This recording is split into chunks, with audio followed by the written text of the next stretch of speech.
ሀና እስከ ዛሬ ድረስ ካደረገችውና ከሰራቻቸው ስህተቶች ወይም ደግሞ ካደረገቻቸው ሁሉም ነገር ይበልጥ ዛሬ ትልቅዬ ነገር ተሳስታለች። አቶ ኖላዊ ለፋኖስ መናገር ቢፈልግ ኑሮና ልጅ መውለድ እንደማይችል ማውራት ቢፈልግ ኑሮ ራሱ ለምን አልተናገረም?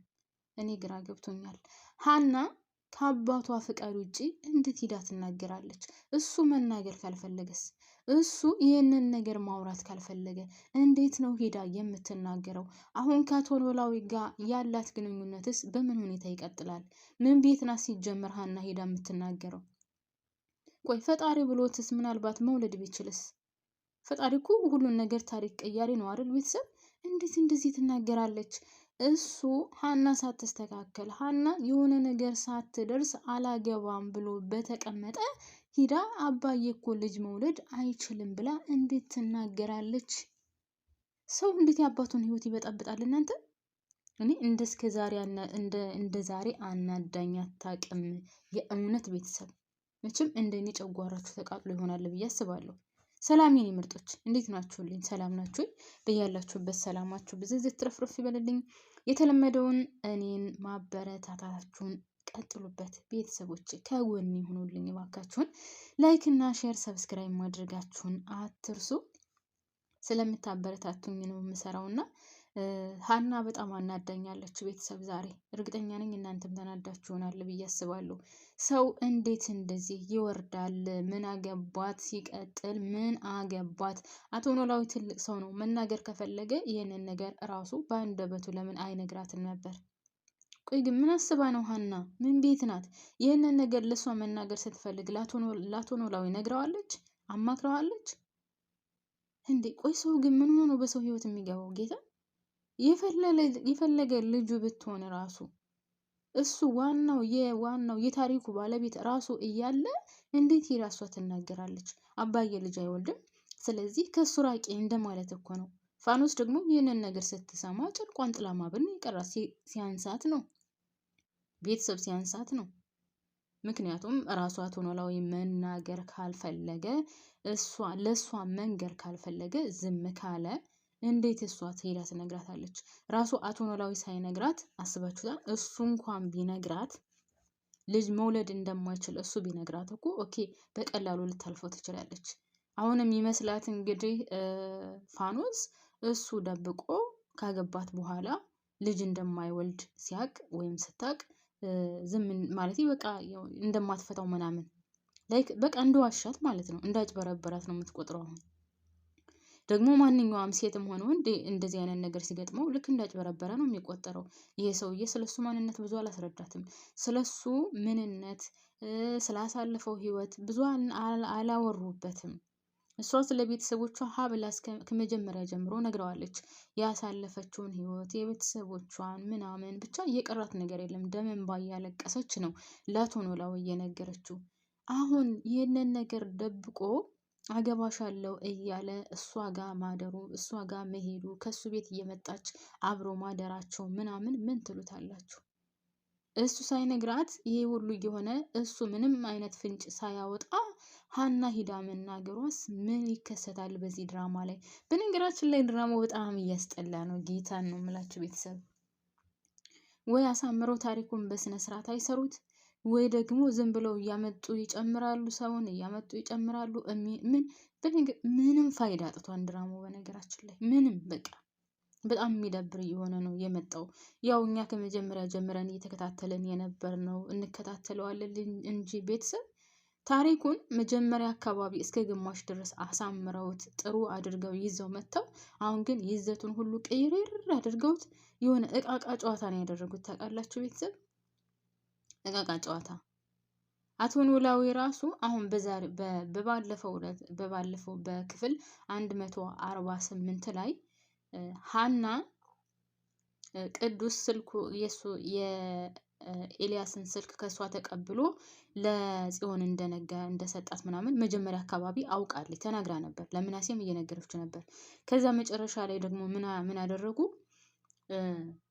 ቅዱስ ጠርቷት ስልክሽን ከአንቺ ተቀብዬ ለጽዮን የሰጠኋት እኔ ነኝ፣ ከዛ ጽዮን ደውላ እሱን የጠራችው እሷ ናት ምናምን ሲላት እንደገና እንደ አዲስ ሆና እንዳልሰማ ሆና የሰማችሁ ማለት ነው። እና እንዴት እንደዚህ ሊሆን ቻለ? ግራ አጋቡን ቤተሰብ ማለት ነው። እና በዛሬው ዕለትም የሆነ የማይሆን ነገር ማለት ከጭንቅላት የማይገባ በዛ ላይ ደግሞ አቶ ኖላዊ ባለፈው ካስታወሳችሁ አቶ መስፍን ሄዶ ተውልኝ ሀናን የወሰዳችሁብኝ ይበቃኛል፣ አሴርን ተውልኝ ብሎ ለምኖት ነበር።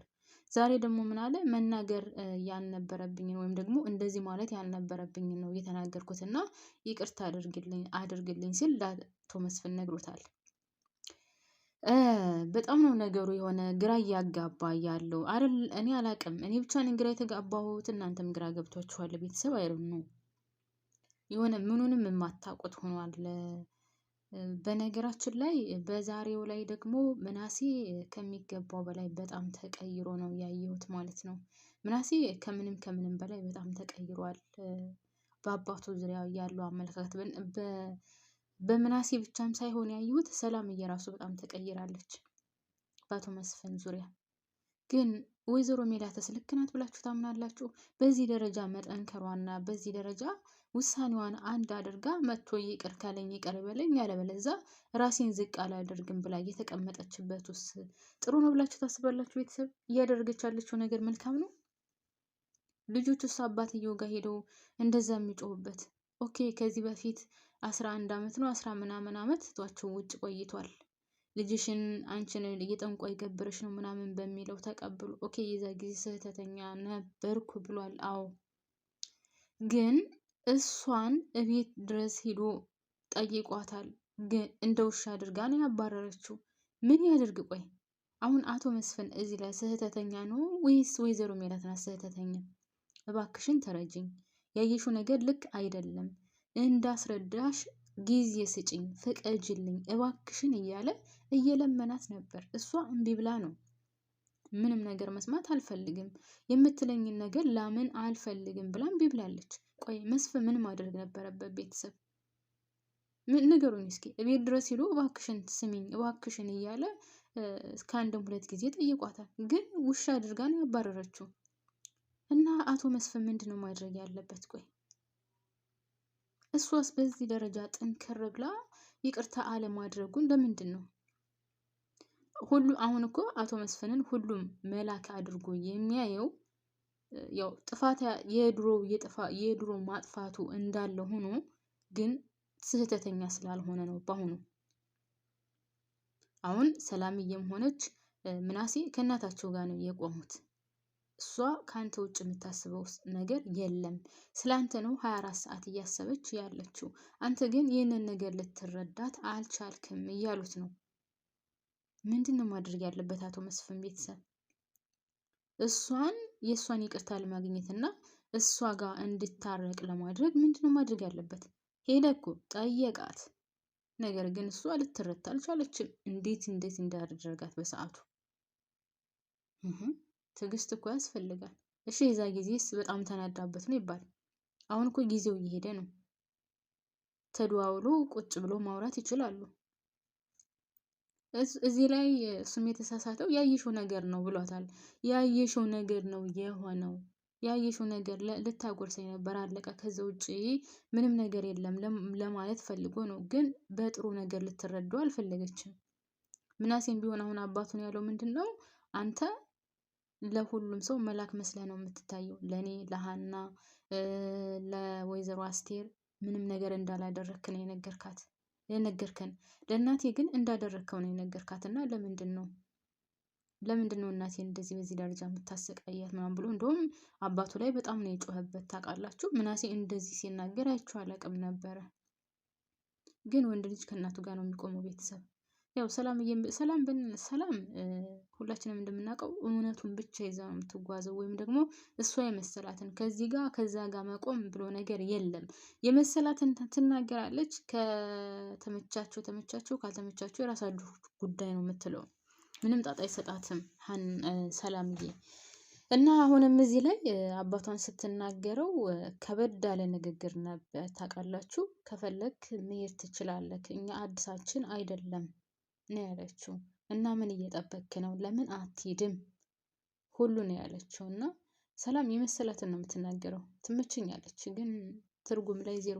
ለማንኛውም እኔ እዚህ ላይ ያበቃለሁ ማሮችዬ። ላይክ ማድረጋችሁን አትርሱ።